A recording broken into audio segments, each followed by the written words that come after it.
Hotep à tous, bien-aimés frères et sœurs. Zelensky a annulé les élections. Il devra avoir des élections ce mois-ci, sous prétexte qu'il est en guerre. Voyez, Zelensky, il se bat, c'est l'OTAN, il représente l'OTAN. La Russie est en guerre contre l'OTAN, pas contre l'Ukraine, parce que l'Ukraine a déjà été vaincue. Et Zelensky, lui, il annule les élections.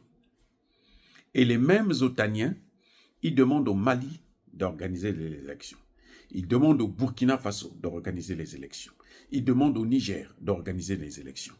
Voyez, ils veulent que le pouvoir revienne aux civils. Ce sont des gens qui ont été démocratiquement élus, qui ont plongé ce pays-là dans cette crise. Vous savez que Issoufou était élu.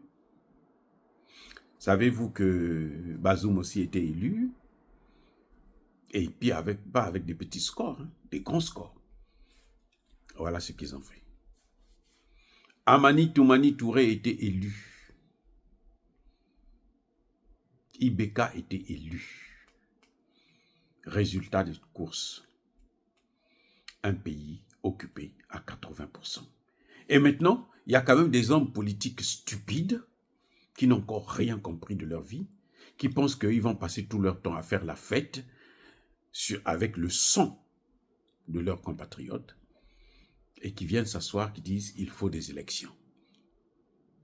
Il est temps qu'Assimi Goïta puisse organiser les élections alors que la guerre est en train de battre son plein. Oui, Kidal a été libéré, oui. Mais c'est pas tout. Vous savez bien, tous les jours, aujourd'hui, au moment où je vous parle, aujourd'hui, là, on en a tué plus d'une centaine de terroristes. Plus d'une centaine au Burkina Faso, plus d'une centaine au Mali. Aujourd'hui.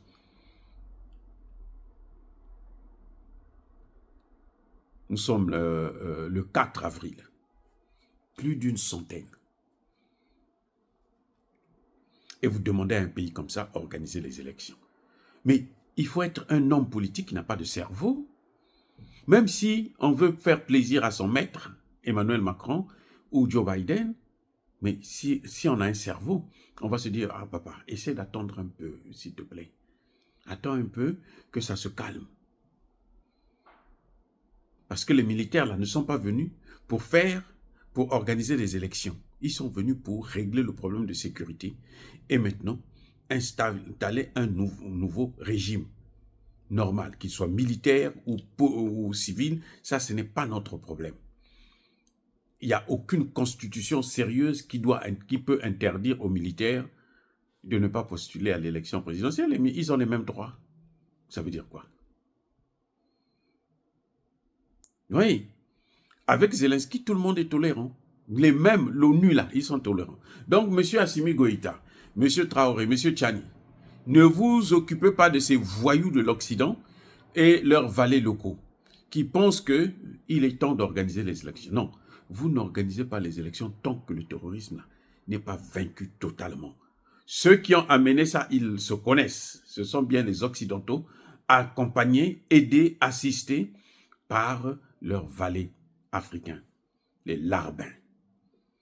Ils n'ont qu'à s'entendre, à parler avec les terroristes, qu'ils arrêtent la guerre, et puis après, on va organiser les élections. On n'a pas peur de ça parce que eux là, ils seront élus. Qui va élire des gens, des voyous qui, pendant que les gens sont en train de se battre, eux, ils veulent le pouvoir? Qui va élire des gens comme ça? C'est pas possible.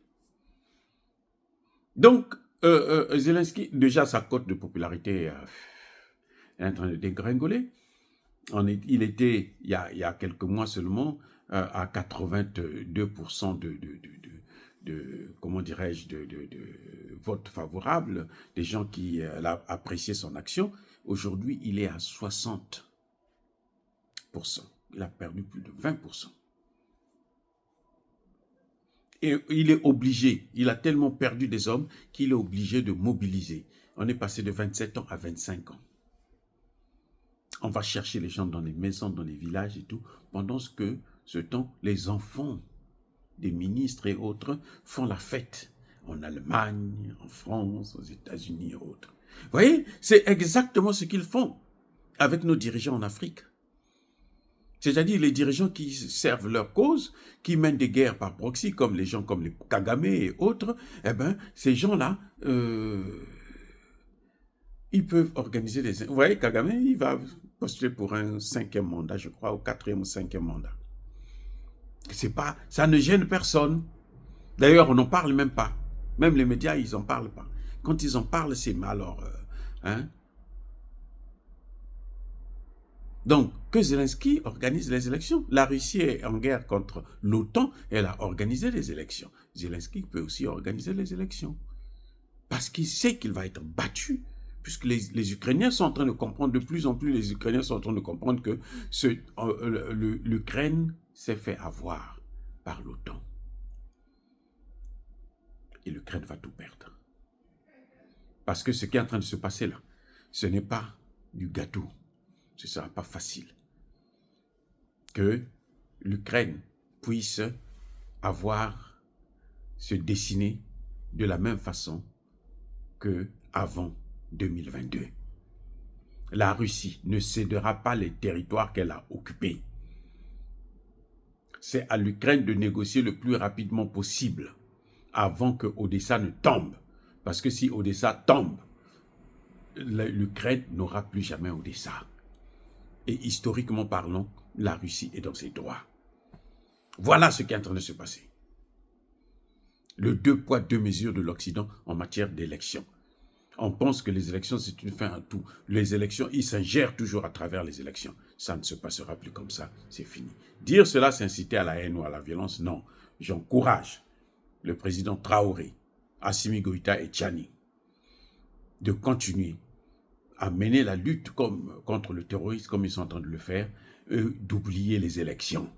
Tant qu'il n'y aura pas la fin de cette guerre, il n'y aura pas d'élection. On n'en veut pas.